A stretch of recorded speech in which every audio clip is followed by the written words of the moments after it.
ओम नमः शिवाय। हर हर महादेव। एक तरफ सिकंदर है जिसने पूरी दुनिया जो है जीत ली है, और एक तरफ गौतम बुद्ध है, महावीर है, कबीर है, जो सब कुछ लुटा चुके हैं। जो उनके पास था वो भी अस्तित्व को जो है लुटा चुके हैं। तो हमने जो है मनुष्य ने हमने किसको जो है सराखों पे बिठाया और किसको जो है नकार दिया। हमने सिकंदर को जो है नकार दिया। उसने भले ही आधे से ज्यादा दुनिया जीत ली थी, संसार का लगभग सारा धन उसके पास पहुंच गया था, फिर भी हमने उसे नकार दिया। और वहीं एक तरफ बुद्ध हैं जिनके पास सब चीजें थी, वो उन्हें सब कुछ छोड़ के और सत्य की खोज में चले गए। तो मनुष्य ने ये काम तो बहुत अच्छा किया कि उसने सिकंदर को नकारा और बुद्ध को अपनाया। यहाँ तक कि जो सिकंदर थे वो भी मरते समय जो है अपनी 3 ख्वाहिशें थी उनकी। उन्होंने कहा जब मैं मर जाऊं तो मेरी 3 ख्वाहिशें जो है पूरी कर देना। पहली ख्वाहिश जो थी वो थी कि जितना भी धन मैंने कमाया है, जितना भी संपत्ति मैंने कमाई है, वो सारा धन, वो सारी संपत्ति जब मेरी अर्थी निकले तो अर्थी से लेकर मरघट तक वो सारी संपत्ति जो है बिछा देना, सारी संपत्ति बीच में बिछा देना रास्ते में। ये उनकी पहली ख्वाहिश थी। और दूसरी ख्वाहिश जो सिकंदर की थी वो थी कि जब मैं मर जाऊं और जब मेरा जनाजा निकले, जब मेरी अर्थी निकले, तो मेरे दोनों हाथ जो हैं वो मेरी अर्थी के बाहर होने चाहिए, मेरे जनाजे के जो है बाहर होने चाहिए। और जो तीसरी ख्वाहिश थी वो ये थी कि मेरी अर्थी को कंधा जो है ना तो मेरे भाई दे, ना ही मेरा कोई रिश्तेदार, और ना ही मैं कोई राज्य का व्यक्ति। मेरी अर्थी को कंधे देने वाले वैद्य होंगे जिन्होंने मेरा इलाज किया जब मैं बीमार हुआ। तो सिकंदर ने 3 बातें कही। पहली बात इसलिए कही कि सारी संपत्ति जो है बिछा देना रास्ते में, ताकि दुनिया देख सके कि कितना ही धन संपत्ति जो है आप कमा लो वो आपको नहीं बचा सकती। कितना ही धन संपत्ति अगर आपकी मृत्यु निश्चित है तो वो नहीं बचा सकती। दूसरी ख्वाहिश थी कि दोनों हाथ जो है बाहर रखे जाए जनाजे के। उससे पता चलता है कि सारी दुनिया को पता चले कि मरते समय जो है कुछ भी नहीं जाता, बिल्कुल खाली हाथ जाते हैं, बिल्कुल खाली। और तीसरी जो उन्होंने कहा कि मेरी जो अर्थी को कंधा है वो वैद्य देंगे। इससे ये साबित होता है कि कोई भी दुनिया का डॉक्टर आपको बचा नहीं सकता अगर आपकी मृत्यु निश्चित है। तो चाहे आपके पास कितनी धन दौलत हो, आप कितने ही शक्तिशाली हो, कितनी जमीन हो, कितने ही बड़े बड़े जो है डॉक्टर आपके पास हों, वो आपको नहीं बचा सकते।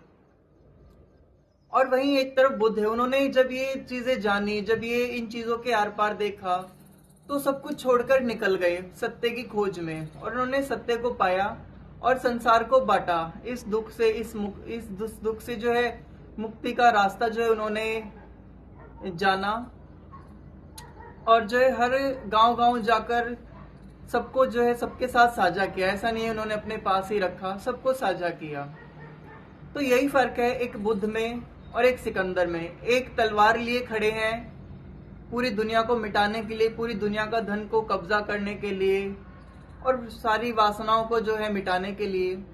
और वहीं एक तरफ बुद्ध हैं जो सिर्फ और सिर्फ कटोरा लिए खड़े हैं, स्वयं के पास जो था वो भी छोड़कर वो संसार में निकल गए हैं सत्य की खोज में। तो इसलिए हमने जो है बुद्धों को चुना, ना कि सिकंदरों को। लेकिन जब हमारे जो डेली जो हम काम करते हैं, अगर हम उसमें देखें, जो हम अपने कर्मों को देखें, हम काम सारे सिकंदरों वाले करते हैं। हमारी अवचेतन मन को तो पता है कि बुद्ध सही थे, इसलिए हमने उसे चुना, उसका धर्म बना, उसकी पूजा की, उसके जो मार्ग बताए उसके रास्तों पे चले। लेकिन आप देख सकते हो कि संसार में जो है सिकंदरों को जो है ज्यादा मतलब उसके जो पाने की जो इच्छा थी, वो जो पागलपन था चीजों के पीछे भागने का, वो ज्यादा महत्व रखता है, ना कि बुद्ध के पीछे लोग चले। ध्यान, ज्ञान, वैराग्य, ये सब चीजें को हमने छोड़ सा दिया है बिल्कुल ही। सिर्फ और सिर्फ सिकंदरों की तरह पीछे भाग रहे हैं और अंत में सब छोड़ के चले जाएंगे। देखने को तो बुद्ध सिर्फ एक भिखारी ही लगते हैं, हाथ में कटोरा लिए खड़े हैं, लेकिन उनकी जो मानसिक दशा है वो बिल्कुल ही अलग है। वो एक साधारण भिखारी जैसी नहीं है। एक जो साधारण भिखारी है वो भी किसी मंदिर की सीढ़ी पर खड़ा है, वहीं पर एक जो बुद्ध है वो भी एक मंदिर की सीढ़ी पर खड़ा है। सिर्फ और सिर्फ दोनों की जो अंतर है, भिखारी जो है राजा बनना चाहता है भीख मांग मांग के, और जो बुद्ध है उसने वो सब चीजें देख ली, वो सिर्फ अपने जो शरीर को चलाने के लिए भीख मांग रहे हैं। तो दोनों अगर आप देखोगे दोनों को एक जैसे ही लगेंगे भिखारी, लेकिन दोनों की जो मानसिक दशा है वो बहुत अलग है। तो अगर आपकी मानसिक दशा ही बदल गई, अगर आपको चीजें समझ में ही आ गई, तो फर्क नहीं पड़ता आपको कि क्या आपके पास है, क्या आपके पास नहीं है। तो जो बुद्ध की जो मानसिक दशा थी, बुद्ध ने अपनी मानसिक दशा में परिवर्तन किया। वही एक और सिकंदर था, उसने सिर्फ और सिर्फ तबाही ही मचाई तलवार के दम पे। सिर्फ और सिर्फ तलवार के दम पे जो है लूटा, राजाओं को मारा, स्त्रियों को जो है गलत काम किए। तो उनसे उससे क्या ही हासिल हुआ? सिर्फ और सिर्फ अर्थी में खाली हाथ, जमीन पे धन और कंधा देते हुए डॉक्टर। और वहीं एक बुद्ध है जिन्हें पूरे जो है संसार ने आज माना, उनकी चेतना के जो उन्होंने शिखर छुए, उनको एक्सेप्ट किया, उनको भगवान का दर्जा दिया। अगर हम किसी को भगवान का दर्जा देते, इसका मतलब ये नहीं कि वह भगवान है या ये है, ये सिर्फ और सिर्फ उसको इज्जत देने के लिए कि संसार में एक ऐसी भी चेतना हुई कि जो इन चीजों से मुक्त हो सकी, इस संसार के बंधनों से मुक्त हो सकी, माया से मुक्त हो सकी, और जो भी मोह है, लालच है, इन सब चीजों से मुक्त हो चुकी। आज हम देखें किन चीजों में पड़े हुए हैं, जिन लोगों को हमने शिखर पे बैठाया, बुद्ध हो गए, महावीर, कबीर, लाओत्से, कितने शिखर पर बैठाया हमने इन लोगों को, लेकिन इनकी शिक्षाओं को भूल गए। शिक्षाएं हमारी आज भी वही सिकंदरों वाली ही हैं। इसलिए हर व्यक्ति दुखी है, क्योंकि हमने सिकंदरों की शिक्षाओं को माना है, बुद्ध को जो है माना है, लेकिन उनको हमने अपने जीवन में धारण नहीं किया। उनको सिर्फ और सिर्फ पूजा के लिए, धर्म के लिए ही हमने उपयोग किया। उनकी जो असली शिक्षाएं थी इस दुख से मुक्ति पाने के लिए, वो हमने मानी ही नहीं कभी। हम सिर्फ हाथ जोड़ के निकल आते, लेकिन उनका जो रियल जो उनका फेस था वो हम नहीं जान पाए कि वो क्यों कह रहे, कितने शांत, आंखें बंद। उनका सिर्फ सिर्फ जो है उनकी प्रतिमा ही बहुत कुछ बोलती है। और वही आप सिकंदर की तस्वीर देखोगे किसी चौराहे पे कहीं पे लगी, घोड़े के ऊपर हाथ में तलवार, और एक बुद्ध है आंखें बंद किए हुए, मौन, चुपचाप पेड़ के नीचे। तो इसीलिए जो है बुद्ध और सिकंदर की दशा में जो है जमीन आसमान का फर्क है। हमें बुद्ध जैसी चेतना चाहिए, अपने अंदर जगानी चाहिए, ना कि सिकंदर जैसी कि बस इकट्ठा करते रहो करते रहो करते रहो, बिना किसी पर्पस के, बिना किसी लक्ष्य के, या फिर बिना जरूरत के भी। हाँ, सिकंदर को जरूरत नहीं थी इतनी, तब भी उसने सिर्फ और सिर्फ इकट्ठा ही करता रहा करता रहा करता रहा, और अंत में सब छोड़ के मर गया। तो ये तो जाहिर सी बात है, एक पागल चेतना की ही निशानी है जो मानसिक रूप से विक्षिप्त हो चुकी है। और वहीं एक बुद्ध है जिनके पास था, उसने वो भी नहीं लिया, नहीं बस बहुत हुआ, अब नहीं चाहिए कुछ भी, ना स्त्रियां चाहिए, ना धन चाहिए, ना राजपाट चाहिए। अगर इनमें रस होता तो दुनिया इन्हीं चीजों के वो होती ना। अगर इनमें रस होता तो दुनिया अब तक सुखी हो चुकी होती। इनमें रस नहीं था, इसलिए दुनिया आज दुखी है। आप देखोगे किसी भी बहुत ही रिच या बहुत ही जो संपन्न है सब, वो भी अंदर से कहीं कहता है यार पीड़ा है। अब कितने सारे एक्ट्रेस सुसाइड कर लेते हैं शराब के नशे में, कितने ही इतनी बुरी मौत मरते हैं, एकदम पागलपन वाली। अगर इन चीजों में रस होता तो आप कितने खुश होते ना, आनंद में होते, आपके चेहरे पे वो आभा झलकती कि कितना हैप्पी है ये इंसान, शायद इसको कुछ मिल गया है, कुछ इसने ऐसा धन पा लिया जिससे इतना शांत है। लेकिन आप जाके देखो, जरा सा कुछ किसी से हो जाए, बस मरने मारने पे ही दुनिया उतारू रहती है कि बस मार डालो सामने वाले को, इसने मुझे छुआ कैसे, इसने मुझसे ये कैसे। तो ये जो एक सिर्फ और सिर्फ पागल चेतना की निशानी है। तो ऐसे व्यक्ति सिर्फ और सिर्फ मानसिक रूप से विक्षिप्त हो चुके हैं, उनपे पागलपन सवार है, जैसे सिकंदर पे था। तो हमें बुद्ध जैसी चेतना जगानी है अपने रोए रोए में, तभी हम जो है उस परम सत्य तक जो है पहुंच सकते हैं। वरना तो यूं ही उन्हीं की तरह तलवार लिए हाथ में, उनके हाथ में तलवार है और हमारे हाथ में वही दिन भर काम, दिमाग में धन, और बस इकट्ठा कर ले, ये सब चीजें। दोनों में फर्क नहीं। अगर आपको उसकी जगह बैठा दिया जाए तो आप भी वही करोगे, बस दूसरों का ले लो और बस इकट्ठा करते रहो, अंत में छोड़ के चले जाओ। तो ये है, बुद्ध जैसी चेतना जगाइए, ध्यान कीजिए, प्रेम कीजिए। सिकंदर की जो चेतना उसको नकार दीजिए। हमारी चेतना ने तो, अवचेतन मन ने तो उसको नकारा ही था, तभी सिकंदर बिल्कुल ही जो है विक्षिप्त मान के उसको छोड़ दिया। लेकिन काम हम वही करते हैं, सिकंदरों वाले ही, ना कि बुद्ध वाले। तो हमें बुद्ध जैसा बनना है, कृष्ण जैसा बनना है, महावीर जैसा बनना है।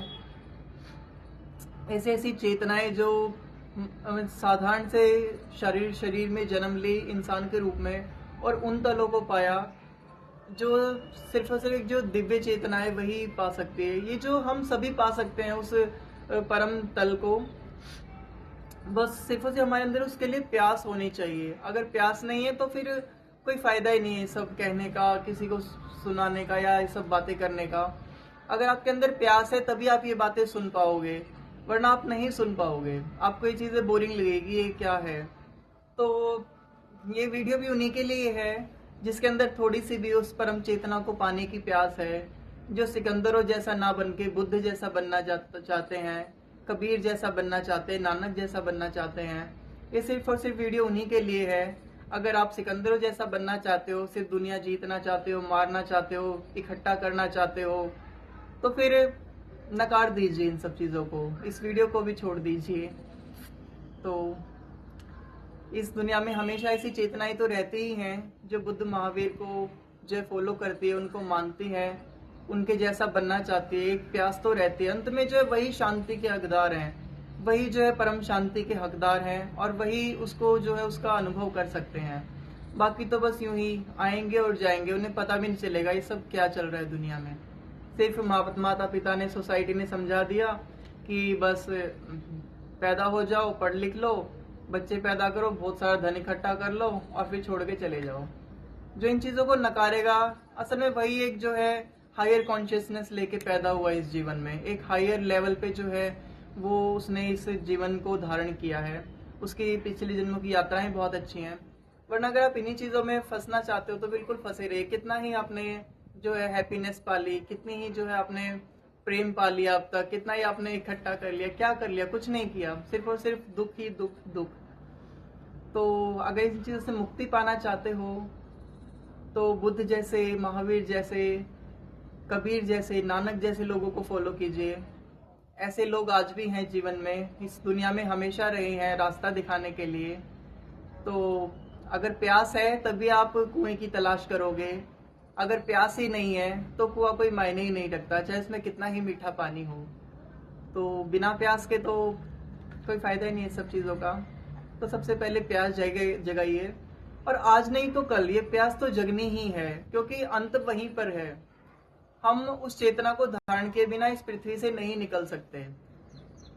हम कितना ही कुछ भी कर लें, जब तक हम नहीं जागेंगे, जब तक चेतना नहीं जागेगी, हमारी जो है नेक्स्ट लेवल पे एंट्री नहीं है। तो आज नहीं तो कल आप 2 साल और कर सकते हो, इन्हीं झंझटों में पड़े रह सकते हो, 4 साल और, 10 साल, 20 साल, 2 जन्म, 10 जन्म, 50 जन्म। अंत तो वहीं पर ही है, उसी चेतना पर है जिस चेतना से जो हम आगे के लोगों की यात्रा कर सकते हैं। तो हमें वहीं जाना है, हमारा असली मकसद वही है। हम कितने दिन यहाँ फंसे रहे वो अलग बात है। तो जितनी जल्दी जागेंगे उतना बेहतर है। अगर कुछ लोग सोना चाहते तो बिल्कुल थोड़े दिन और सोते रहिए, 10 साल, 20 साल, 100 साल, तब तक बुढ़ापा आ जाएगा। फिर अगले जन्म में तो वही है कि जिसमें प्यास है वो तो आज अभी इसी क्षण से जागेगा और दौड़ पड़ेगा उस मीठे पानी की कुएं की तरफ, जहाँ से परम मुक्ति है, परम शांति है, दुख का नामो निशान नहीं है, सिर्फ और सिर्फ प्रेम है, और सिर्फ जो है ध्यान है, परमात्मा की प्यास है, और कॉस्मिक एनर्जी से जब हम जुड़ते हैं वो परम आनंद है। तो यही हमारे पिछले हजारों सालों से साधु संतों ने समझाया है, और इसी को ही हमारा जो है पुरातन जो भारत है उसी को ही फॉलो करता आया था। लेकिन बीच में जो है बहुत कुछ गड़बड़ हो गई, इस वजह से वो सारी संस्कृति जो है धरी की धरी रह गई, कोई काम की नहीं। पर उसकी जो आभा है वो आज भी छलकती है लोगों में, उसकी जो एनर्जी है जो लोग छोड़ के गए हैं वो आज भी कहीं ना कहीं ट्रेवल करती है इस दुनिया में, और जिसमें प्यास है वो उसको ज़रूर छूती है। तो अंत में यही है कि प्यास जगाइए, अंत वही है। इन सांसारिक झंझटों में तो कोई भी अंत नहीं है, इसमें तो सिर्फ बूढ़ा शरीर है और दुख से भरा हुआ, अंत में खाली हाथ। तो प्यास जगाइए, अगर प्यास है तो उसे ढूंढने निकलिए, अगर कुछ अनुभव किया है तो उस अनुभव को बढ़ाइए। ओम नमः शिवाय। हर हर महादेव। ओम नमः शिवाय।